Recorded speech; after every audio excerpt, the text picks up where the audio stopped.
الحمد لله نحمده ونستعينه ونستغفره ونعوذ بالله من شرور أنفسنا ومن سيئات أعمالنا من يهد الله فلا مضل له ومن يضلله فلا هادي له وأشهد أن لا إله إلا الله وأشهد أن محمدًا عبده ورسوله يا أيها الذين آمنوا اتقوا الله وقولوا قولا سديدا يصلح لكم أعمالكم ويغفر لكم ذنوبكم ومن يطع الله ورسوله فقد فاز فوزا عظيما۔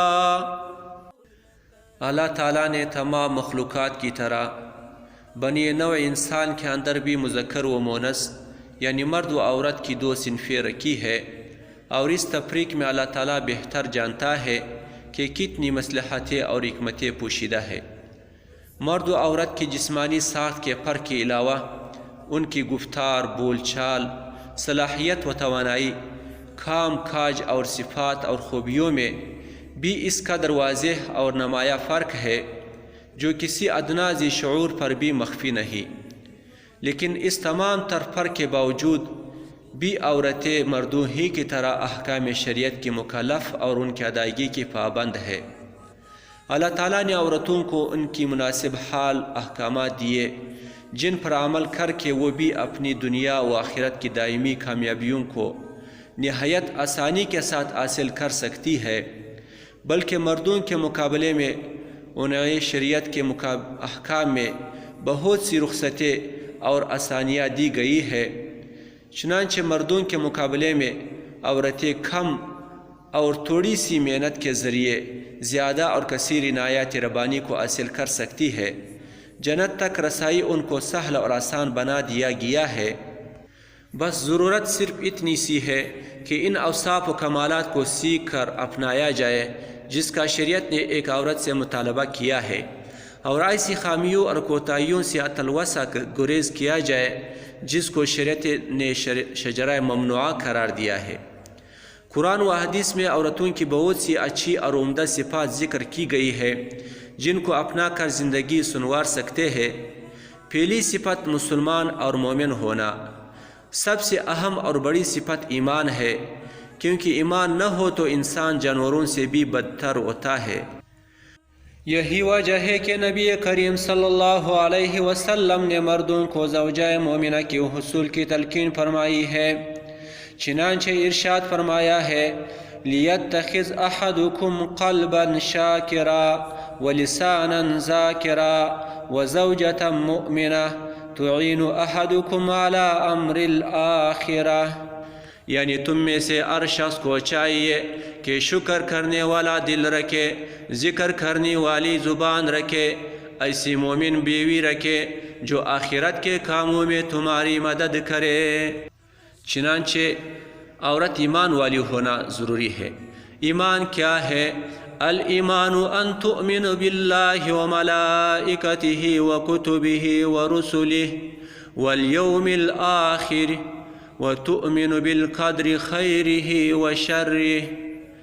ایمان یہ ہے کہ تم اللہ پہ، اس کے فرشتوں پہ، اس کی کتابوں پہ، اس کے رسولوں پہ، آخرت پہ اور اچھی بری تقدیر پر ایمان لاؤ۔ تو جس طرح ایمان ضروری ہے، اسلام بھی ضروری ہے۔ صرف عائشہ فاطمہ نام رکھ لینے سے عورت مسلمان نہیں بن جاتی۔ مسلمان وہ عورت ہے جس کا گفتار و کردار بھی مسلمانہ ہو۔ حدیث جبریل میں اسلام کی تعریف اس طرح کی گئی ہے الاسلام ان تشہد اللہ الہ الا اللہ وان محمد رسول اللہ صلی اللہ علیہ وسلم وتقیم الصلاة وتؤتی الزکاة وتصوم رمضان وتحج البیت ان استطعت الیہ سبیلا۔ یعنی اسلام یہ ہے کہ تم شہادتین کا اقرار کرو، نماز قائم کرو، زکوٰۃ ادا کرو، رمضان کا روزہ رکھو اور طاقت ہونے پہ اللہ کے گھر کا حج کرو۔ اسلام کا تعلق ظاہری اعمال اور ایمان کا تعلق باطنی اعمال سے ہے۔ ایمان میں سب سے پہلی اور اہم چیز اللہ پہ ایمان ہے کہ وہی تنہا اس کائنات کا خالق و مالک، روزی رسا اور حکمرانی کرنے والا ہے، اس لیے اللہ ہی سے مانگنا ہوگا۔ ایمان کی دولت جب دل میں اترتی ہے تو پھر گلا کٹ سکتا ہے، لیکن ایمان میں ذرا انچ برابر فرق نہیں پڑتا ہے۔ چنانچہ حضرت سمیہ رضی اللہ عنہا کی شہادت یاد دلائی جائے کہ ابو جہل ملعون نے سمیہ رضی اللہ عنہا کی شرمگاہ میں برچہ مارا، اللہ اکبر، جس سے وہ شہید ہو گئی، مگر اسلام سے نہ ہٹی۔ حالانکہ بوڑھی تھی، ضعیف تھی، کمزور تھی، مگر اس بد نصیب نے کسی چیز کا بھی خیال نہیں کیا۔ اسلام میں سب سے پہلی شہادت انہی کی ہے۔